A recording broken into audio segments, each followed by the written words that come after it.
Hey guys, we have another sad video today. I'm very sorry about that.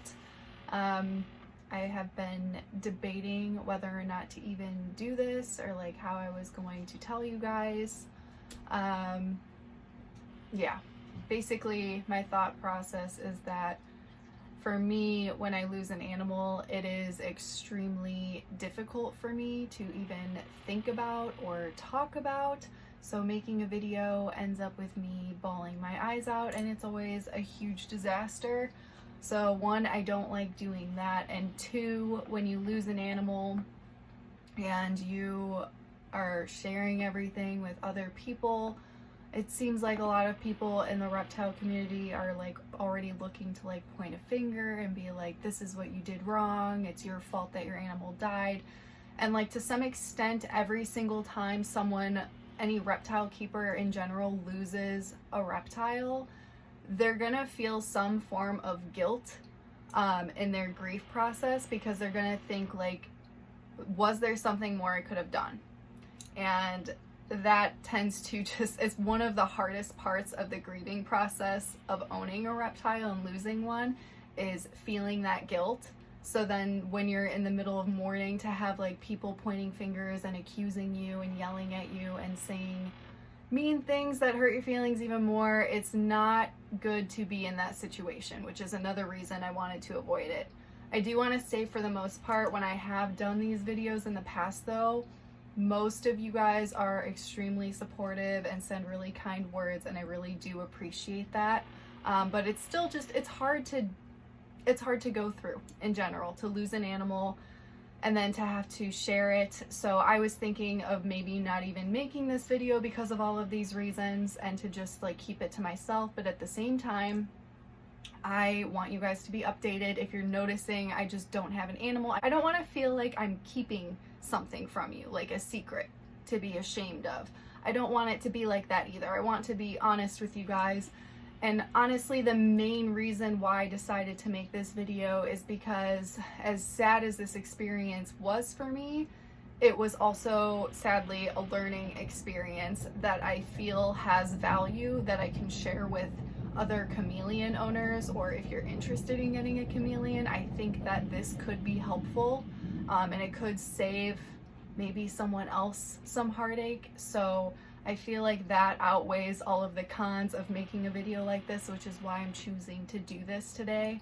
I'm gonna try to just not cry. I've been crying a lot, so I'm just trying to just share the information so that way you guys know what's going on, what happened, and just what to pay attention to, what I may have missed. So to get to it, Jurassic, my Panther chameleon, recently passed away.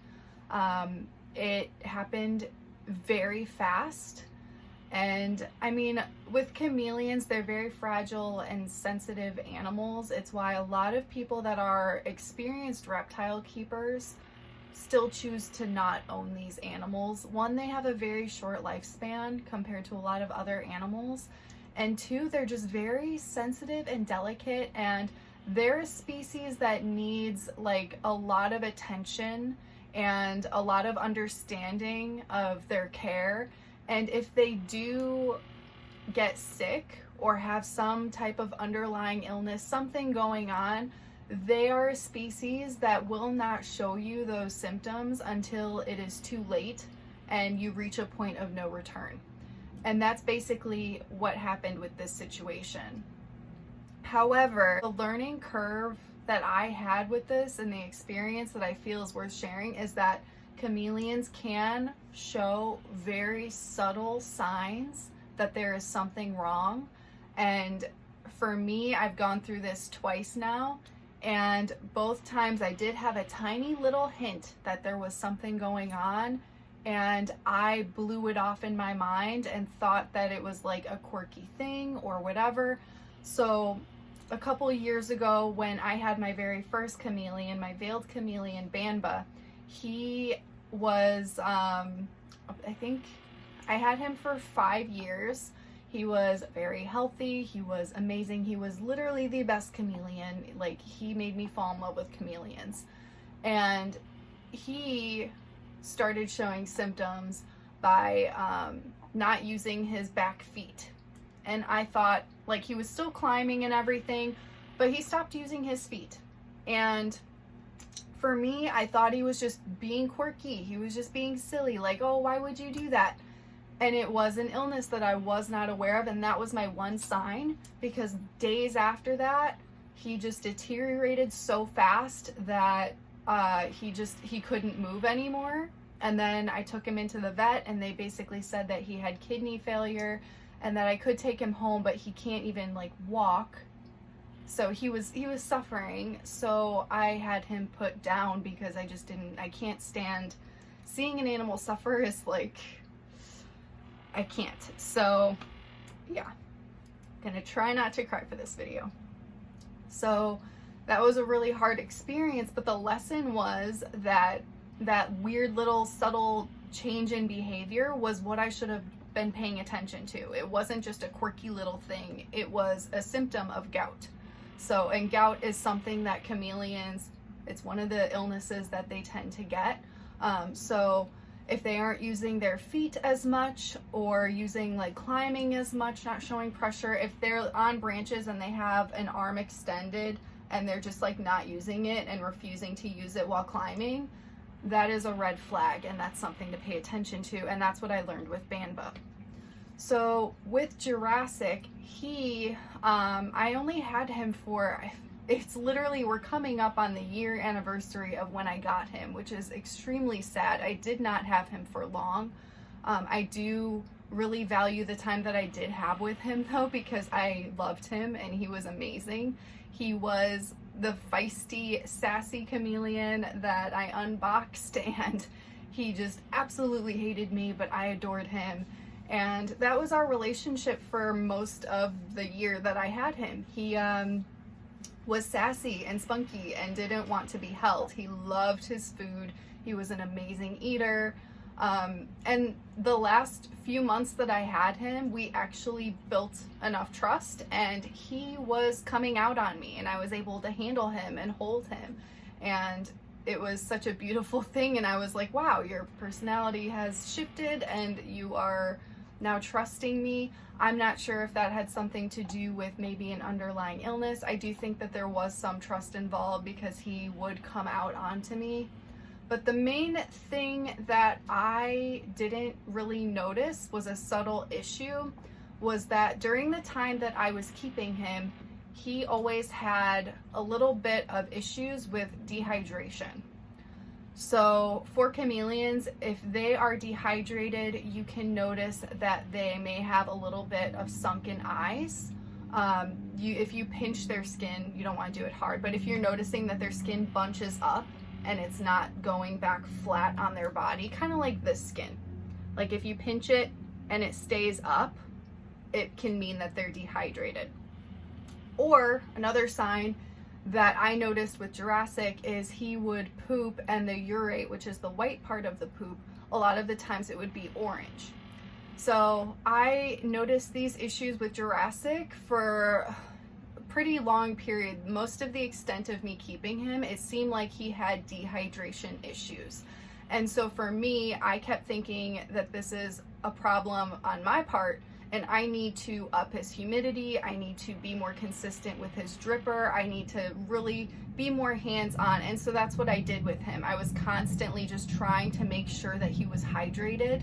And it didn't seem to be like a horrible issue. It was just like a minor thing.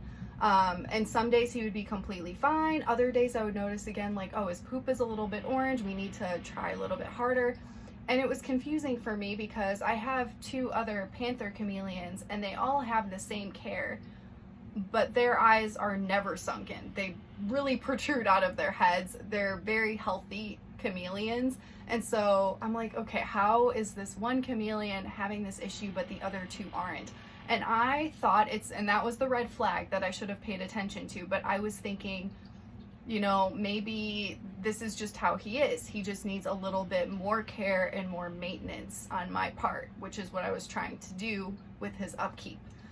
So Basically, that was the extent of like keeping him for months and just dealing with this issue here and there. And that was the time that I should have taken him to a vet. And that was my red flag that I blew off. And I was like, this is just my husbandry. But really, when an animal is showing a symptom like that, that subtle symptom for an extended period amount of time, even with like the correct care, the issue could be an underlying illness. And that dehydration was a symptom of another illness that I wasn't aware of and I didn't pay attention to.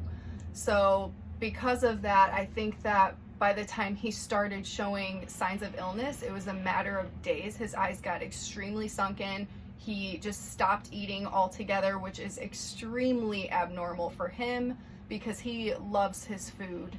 And yeah, and then by the time I was like, okay, it's time to take him to a vet, he passed away.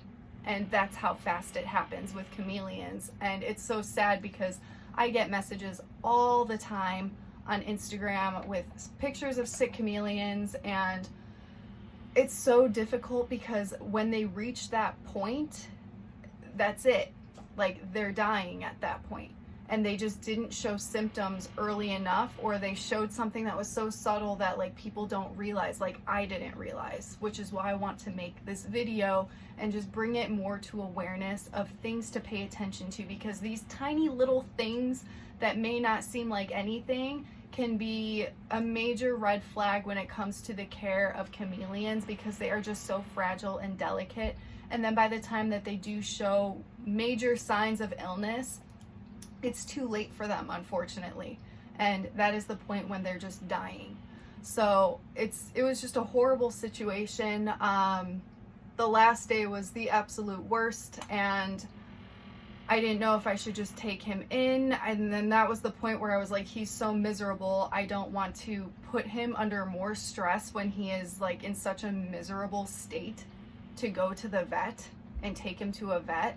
And that was honestly what I felt bad with Bamba too, because he was just miserable. He wasn't moving. He was laying at the bottom of his enclosure, and I felt so guilty, like taking him to the vet, having him poked at and prodded at, and then that was the end of his life. So I knew that with Jurassic, it was that point of no return, and there wasn't anything I could do.